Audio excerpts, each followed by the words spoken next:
충암집에 수록된 글 중 제 나름대로 의의가 있다고 생각하는 몇 개의 시를 골라서 한번 살펴보기로 하겠습니다.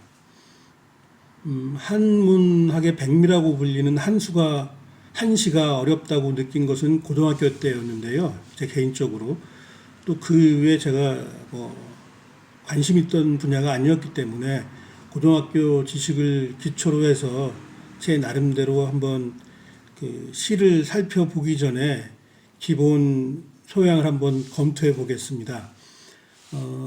제가 배운 바에 따르면 한시는 크게 오원절구, 오원율시, 칠원절구, 칠원율시로 나눴던 기억이 있습니다.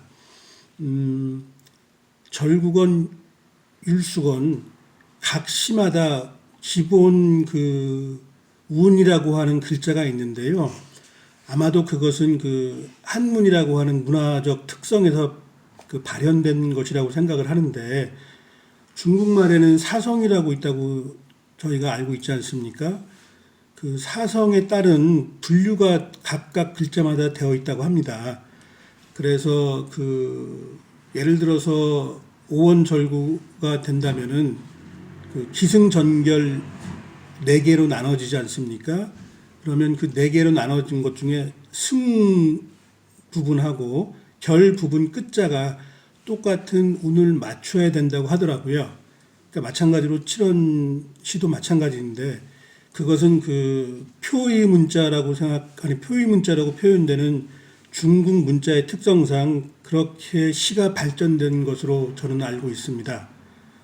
우리 국문학에서는 시조라고 하는 게 이제 우리 시를 대표하는 문학 중 하나인데, 시조 같은 경우 예를 들어서 제가 기억하기로는 3434, 3434, 3543 이러한 운율이 있는데, 이것은 우리 문자는 표문자다 보니까 그 글자 수에 따라서 어떠한 문학 장르를 구분할 수 있었던 문화가 우리는 축적되어 왔던 것이라고 생각을 합니다.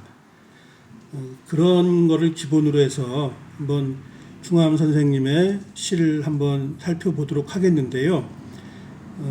한문으로 된 것을 그냥 음으로 읽는 것보다는 역자가 우리말로 번역해 놓은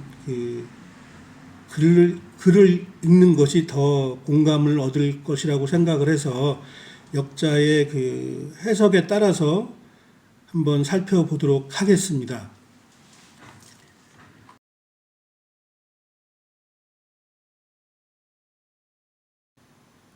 7. 인생이란 무엇일까? 충암 선생께서 인생에 대해서 시를 표현한 몇 개의 작품이 있는데요. 인생에 대한 충암의 생각을 더욱 깊게 엿볼 수 있는 글들과 함께 살펴보면, 지난번에 살펴본 목단의 멋과 맛이 더 클 것 같아서 한번 같이 살펴보도록 하겠습니다. 충암 선생은 홀홀이라고 하는 문자를 써 놓으셨는데요. 역자는 이거를 문득이라고 해석해 놓아서 제목을 달았습니다. 문득날이 저무니 때는 이미 서늘한 가을이구나. 촌마을엔 절구소리 급하고 들판에는 일수레가 쉬고 있네. 산이 저무니 돌아가는 구름이 모여들고 수풀이 깊으니 지친 새들이 뛰어드네. 단정히 앉아 사물의 변화를 바라보나니 이생이 뜬구름 같음을 깨닫는구나. 마지막 구절 이생이 뜬구름 같음을 깨닫는구나가 충암 선생은 한문으로 오념 차생구라고 말씀하셨습니다. 맨 끝에 있는 뜰붙자가 결국은 뜬구름이라는 의미라고 해석을 한 건데요. 뜰붙자라든가 아니면 여행이라든가 하는 글자는 충암 선생의 인생에 대해서 쓴 글에 보면 거의 대부분 지속적으로 나오는 단어입니다. 아마도 충암 선생은 인생의 덧없음, 여행이라고 하는 의미를 그 어렸을 적 지은 목단이라고 하는 시를 통해서 어려서부터 그런 인식을 가졌던 것으로 볼 수 있습니다.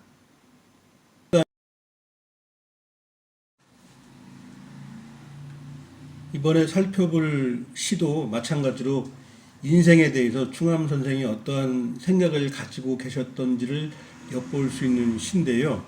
그 한문으로 되어 있는 제목은 차언성형 부연운이라고 되어 있습니다.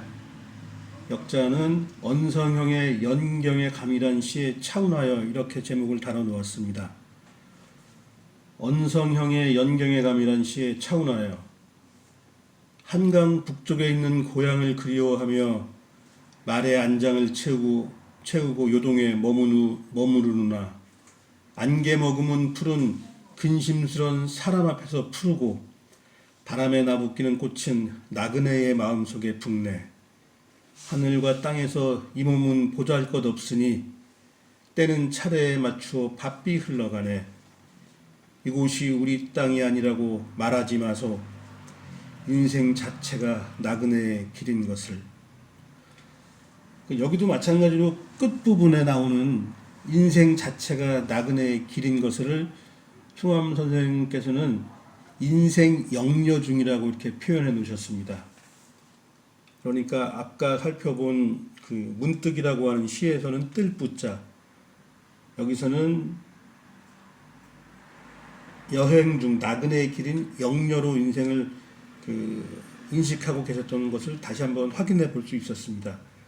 아마도 인생 자체를 이렇게 뜬구름이라든가 여행으로 생각하셨던 충암이셨기에 자기 그 굳은 의지에 따라서 죽음도 두려워하지 않는 충절로 가득 찬 삶을 살으셨던 게 아닌가 이렇게 해석해 볼 수가 있습니다. 이런 충암에 비견해서 과연 우리는 어떠한 삶을 살고 있는지 잠옷 궁금해집니다.